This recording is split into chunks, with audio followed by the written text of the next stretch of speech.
ತಮಿಳುನಾಡಿನ ಬೆನ್ನಲ್ಲೇ ಇದೀಗ ಕರ್ನಾಟಕದಲ್ಲೂ ರಾಜ್ಯಪಾಲರು ಮತ್ತು ಸರ್ಕಾರದ ನಡುವೆ ನೇರ ಹಣಾಹಣಿ ಶುರುವಾಗಿದೆ. ಜನವರಿ 22ರಿಂದ ಆರಂಭವಾಗಬೇಕಿದ್ದ ರಾಜ್ಯ ವಿಧಾನಮಂಡಲದ ಜಂಟಿ ಅಧಿವೇಶನಕ್ಕೆ ಈಗ ದೊಡ್ಡ ವಿಘ್ನ ಎದುರಾಗಿದೆ. ರಾಜ್ಯಪಾಲ ತಾವರ್ ಚಂದ್ ಗೆಹ್ಲೋಟ್ ಅವರು ಜಂಟಿ ಅಧಿವೇಶನವನ್ನುದ್ದೇಶಿಸಿ ಭಾಷಣ ಮಾಡಲು ನಿರಾಕರಿಸಿದ್ದಾರೆ ಎಂದು ವರದಿಯಾಗಿದೆ. ಪ್ರತಿ ವರ್ಷದ ಮೊದಲ ಅಧಿವೇಶನ ರಾಜ್ಯಪಾಲರ ಭಾಷಣದೊಂದಿಗೆ ಆರಂಭವಾಗುವುದು ಸಂವಿಧಾನದ ನಿಯಮ.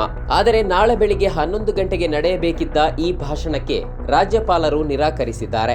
ಇದಕ್ಕೆ ಮುಖ್ಯ ಕಾರಣ ನರೇಗಾ ಯೋಜನೆ ಎಂದು ತಿಳಿದು ಬಂದಿದೆ. ಕೇಂದ್ರ ಸರ್ಕಾರವು ಮಹಾತ್ಮ ಗಾಂಧಿ ಗ್ರಾಮೀಣ ಉದ್ಯೋಗ ಖಾತರಿ ಯೋಜನೆಯನ್ನ ರದ್ದುಗೊಳಿಸಿ ಅದರ ಜಾಗಕ್ಕೆ ಹೊಸದಾಗಿ ವಿಬಿಜಿ ರಾಮ್ಜಿ ಕಾಯ್ದೆಯನ್ನ ತಂದಿದೆ. ಆದರೆ ರಾಜ್ಯ ಕಾಂಗ್ರೆಸ್ ಸರ್ಕಾರ ಇದನ್ನ ತೀವ್ರವಾಗಿ ವಿರೋಧಿಸುತ್ತಿದೆ.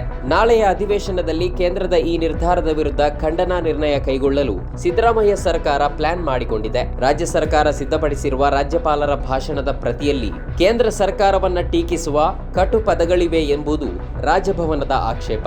ಕೇಂದ್ರದ ವಿರುದ್ಧ ಟೀಕೆಗಳಿರುವ ಭಾಷಣವನ್ನ ನಾನು ಓದಲು ಸಾಧ್ಯವಿಲ್ಲ ಎಂದು ರಾಜ್ಯಪಾಲರು ಸರ್ಕಾರದ ಮುಖ್ಯ ಕಾರ್ಯದರ್ಶಿ ಶಾಲಿನಿ ರಜನೀಶ್ ಅವರಿಗೆ ತಿಳಿಸಿದ್ದಾರೆ ಎನ್ನಲಾಗಿದೆ.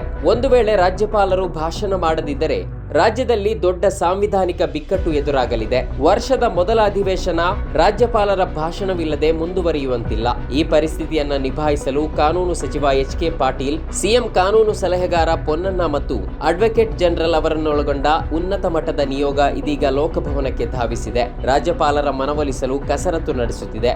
ಒಟ್ಟಿನಲ್ಲಿ ತಮಿಳುನಾಡಿನ ರಾಜ್ಯಪಾಲ ಆರ್.ಎನ್. ರವಿ ಹಾದಿಯನ್ನೇ ಕರ್ನಾಟಕದ ರಾಜ್ಯಪಾಲರು ತುಳಿಯುತ್ತಾರಾ ಅಥವಾ ಸರ್ಕಾರದ ಮನವಿಗೆ ಮಣಿಯುತ್ತಾರಾ?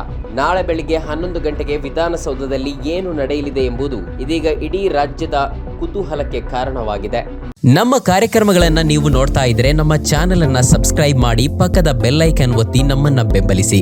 ಹಾಗೆ ನಮ್ಮ ಕಾರ್ಯಕ್ರಮಗಳನ್ನ ಲೈಕ್ ಮಾಡಿ, ಕಮೆಂಟ್ ಮಾಡಿ, ಅದನ್ನ ಬೇರೆಯವರಿಗೂ ವಾಟ್ಸ್ಆಪ್ ಮೂಲಕ ಶೇರ್ ಮಾಡಿ.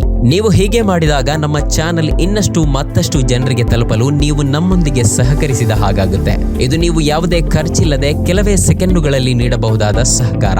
ಧನ್ಯವಾದಗಳು.